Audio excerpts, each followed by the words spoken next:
This is the Global Broadcasting Service, serving remote outposts since 1928. Hi, everyone. Welcome aboard the Walt Disney World Express Monorail.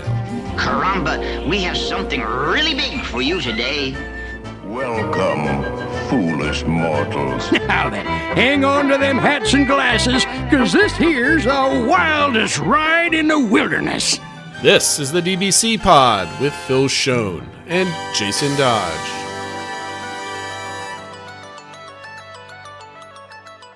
Hey everyone, and welcome to this week's podcast, episode of the DBC podcast. I am your host for this week, Phil Schoen.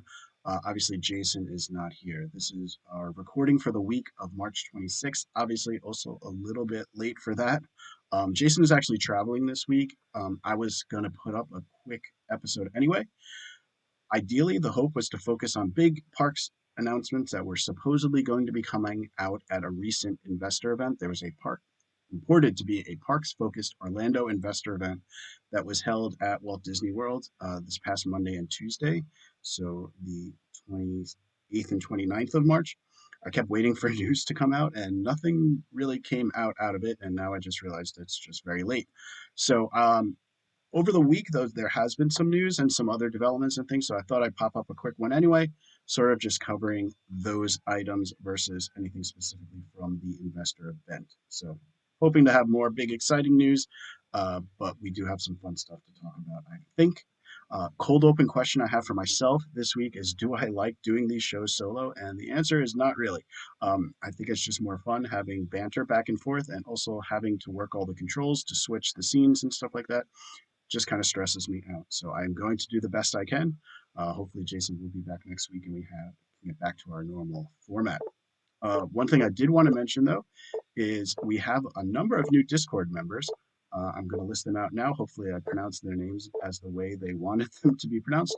But G. Kende, Starbucks and Pixie Dust, Tony X2, Hodor, Natalie A., and Aaron are all new members that came in this week. So I'm hoping they are enjoying their time on the Discord. We're having lots of good conversations, I think, about just sort of general feelings in the Disney community, how we're feeling about things, but also good advice on planning trips. And recently, a lot of talk about cheese. So if you are a fan of any of those items, please feel free to join our Discord and jump into the conversation.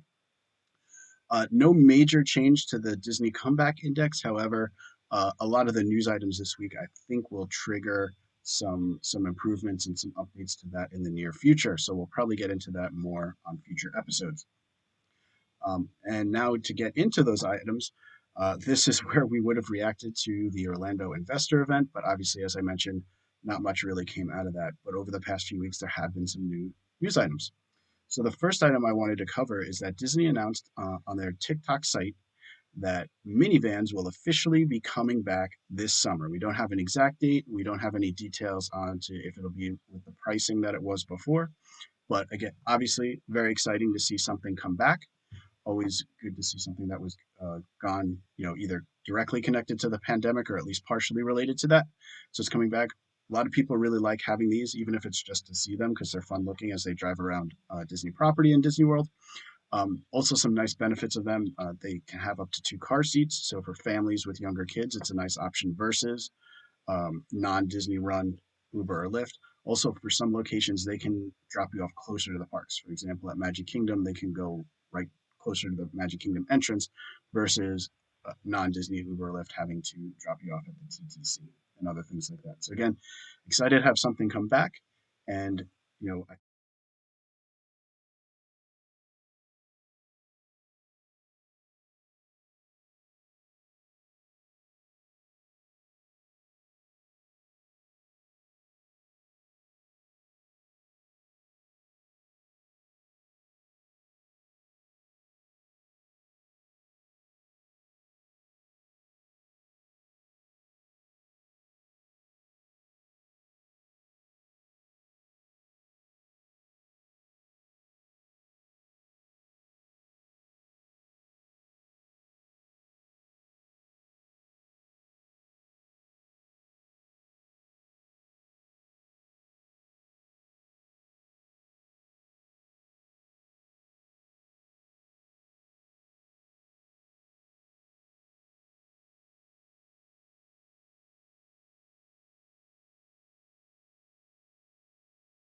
of Epcot, which of course everyone knows is my favorite park. So hopefully it's back to its glory by then.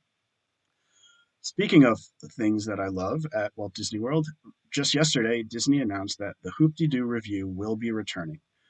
They actually gave an exact date, which is exciting, that they will start taking reservations on May 26th for show times that begin on June 23rd. So I think people are excited that an announcement came with an exact date versus just summer or throughout 2022, something like that. So we know that Hoop-Dee-Doo will be back. They did say that there will be some small tweaks to the show. They didn't go over what it would, but for the most part, the spirit of the show will retain. My guess, if I had to speculate on anything, would be that some of the elements that involve the audience participation, that involved, somebody dressing up as a Native American and things like that, just sort of some of those cultural references, I could see them taking out, perhaps replacing it with another audience participation element. But definitely looking forward to getting back to one of our favorite meals, and just a show for people who haven't done Hoop-Dee-Doo and are maybe a little on the fence, think it might be sort of cheesy, not something they're into. I enjoyed it way more in person than I thought I would. If it's something you're even considering, I would suggest giving it a try, especially if you're able to go with a larger group. It's just a lot of fun. Has all you care to enjoy really good food, and also all you care to enjoy beer, wine, and sangria. So nothing wrong with that. I had also mentioned previously about Epcot and the center of Epcot and the construction being done there. One other element that has happened recently is that the pathway is somewhat more open in the middle. They've been reconfiguring some of the pathways to close down where you had to shoot before past where Guardians of the Galaxy is. Now you're able to go a little bit more into the middle. It's still not wide open, but at least it's some movement, and you're able to pass Connections Cafe, the entrance there, which is getting closer to completion. Still not open, but you can see the murals going up inside and that sort of thing. One of the things that has been announced by it, and Zach Ridley put this on his Instagram, is sections of the floor are going to pay homage to the history of Epcot, and not even the history of Epcot Park, but sort of the plans tying back to the Florida project. So what I'm showing on the screen for those of you watching on YouTube is a section of one of these floors. Um,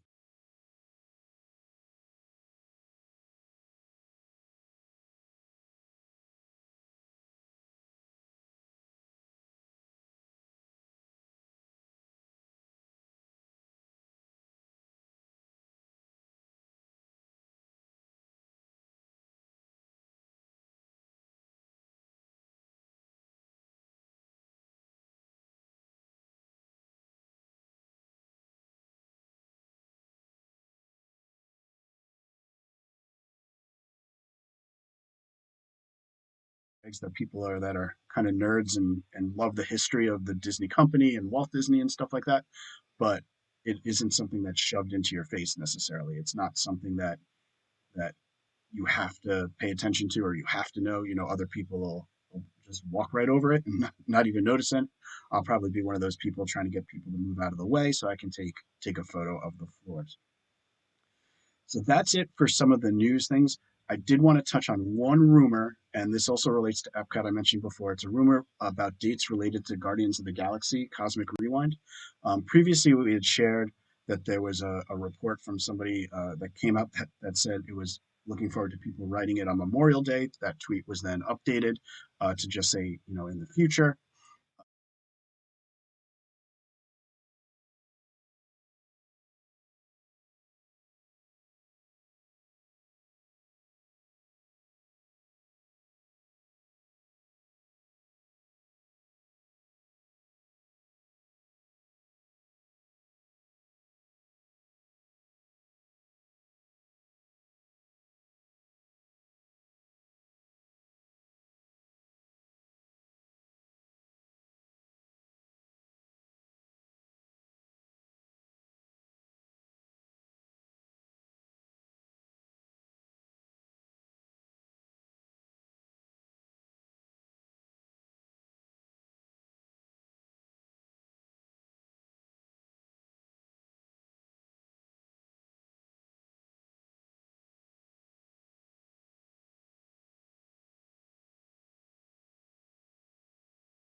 again, if you're traveling towards, especially to the latter part of May, I would definitely get your Epcot park reservations now because there's a chance they will be hard to come by in the not too distant future.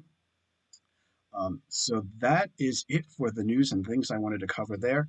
A reminder of our social media accounts, Twitter, Instagram, Facebook, and our YouTube channel are all at the DVC Pod. And of course, our Discord server, which I've recently been pushing out so people can vote on our Attraction Madness. We're closing in on our final four. It's interesting mix, I think, of some new rides and some classic rides and seeing all the different debates on Discord. So please join Discord and get in on that discussion. The last topic I was going to cover is what is everybody talking about? This is what I'm going to cover is it's related to, I think, a theme that a lot of people have been talking about. And the way I'm going to focus it is on this article that Spenser Wright wrote recently. For those of you who might remember in a past episode, we had Spenser on as a guest. He was the author behind the book Voices Behind the Magic, but he's also a contributing writer over at WDW Info. And he wrote this article entitled Have Walt Disney World's Guests Finally Reached Their Tipping Point? Now, this is something that I feel like comes up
to how this impacted me personally is I was toying around with the idea of doing a weekend trip this coming December. My son Peter has mentioned he'd love to go to Disney on his birthday. So I was like, well, maybe we could do a quick trip down there. And I was just pricing things out, and even just tickets for 3 days for our family of five, that's several $1,000s. And all the resorts that we could, staying on property. I think that one had a room that was in the $400 a night. Most were up for $600-700 a night. You add that up over 3, 4, 5 nights, a couple days of tickets. Most of the options, it was over like $5,000 for my family to do a long weekend down there, and that didn't even include flights or meals or anything like that. Like that just felt like a lot of money for a weekend, and I just felt discouraged, and I just closed the browser and said, "Well, I guess we're not doing that." And I've never felt like that before. I felt in the past it was always workable, right? It was we could figure out a way to make it work. Get tickets from a third party that had maybe some deals going, stay off property or stay at a value, or it was always a way to work it. And then I knew that I could put in the effort, making sure I get the ADRs I wanted by booking them early, set up our fast passes in advance and stuff like that. And not that we would always get everything we wanted, but I was confident that I would get a sufficient experience for what I was going to be investing dollar wise. And I just feel like I have less confidence with that now. So it sort of made me feel like are a lot of fans, are other people in similar position as me? And I'm seeing some evidence of that on our Discord server and elsewhere, where it isn't so much that people are going to give up Disney forever. I'm certainly not pretending like, oh, I'm forsaking Disney. We're never going back, blah, blah, blah. I'm sure we'll go back. And maybe we'll figure out, instead of going, trying to figure out how we can go more than once a year, which is what it felt like. We were going at least once a year and then trying to figure out a second trip. Now it feels more like that we're going to go, I don't know, maybe every 2 years or something like that, where it's just not something that we can easily do, that we can make it work on a reasonable budget. So I don't know. Let me know how you all are feeling. Comment on this video, post to social media and stuff like that. Are you kind of feeling like you're at a bit of a tipping point? Not so much that your relationship with Disney is gone, that it's been cut off, but maybe it's different. It's going to take a different form, your visits to the parks going forward. And so I think the last topic that I wanted to hit, and let me see if I can get it into the browser quickly. so everyone can see it. I apologize that I'm just lowering. But this is our DBC recommends for the week. This is a video from Theme Park Stop. And let me put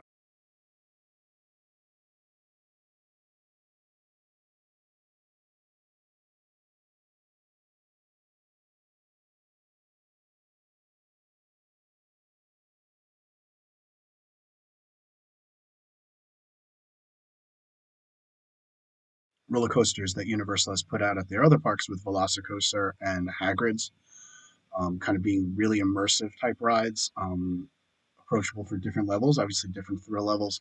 So people are wondering, what are they going to do for Epic Universe? And this video, I think, does a really good job looking at the plans, looking at the layouts, and looking at what they're going to be, whether it's the Donkey Kong coaster in the Nintendo Land, the How to Train Your Dragon coaster, the racing coaster that I guess is only going to be accessible via the hub, but is supposed to be one of the more, I think, highest level thrill rides. And now a rumor of one in the monsters area, whether it's going to be themed to Dracula, the Mummy, or whoever, but it might be an indoor coaster. So it's really excited to see like what they're going to do, and I just wanted to kind of recommend this video because I think they did a really good job laying it out and showing the track layouts that they know and how the rides might look and stuff like that. It's not a real long video. It's only about 8 minutes, 8.5 minutes. So obviously I'll be tweeting it out. It'll be in the show notes, but this is our DBC recommends for the week. And I think with that, that's going to wrap it up for us. Or I guess I should say for me, because Jason had no input on this. So if you liked it, it was on me. If you didn't like it, it's because Jason didn't have any input. But hope everyone's having a good week. We'll probably be back shortly with a more traditional show, covering some different concepts and just having some more back and forth on things. But hopefully this relayed some good information about news that did come up in the past week, even though we didn't get it from the investors program. And just some general thoughts about the feeling I think we're seeing a lot of hardcore Disney Parks fans and maybe how they're feeling now. So I think with that, I will sign off and just wish everyone a good week, and we'll talk to you later. Thanks.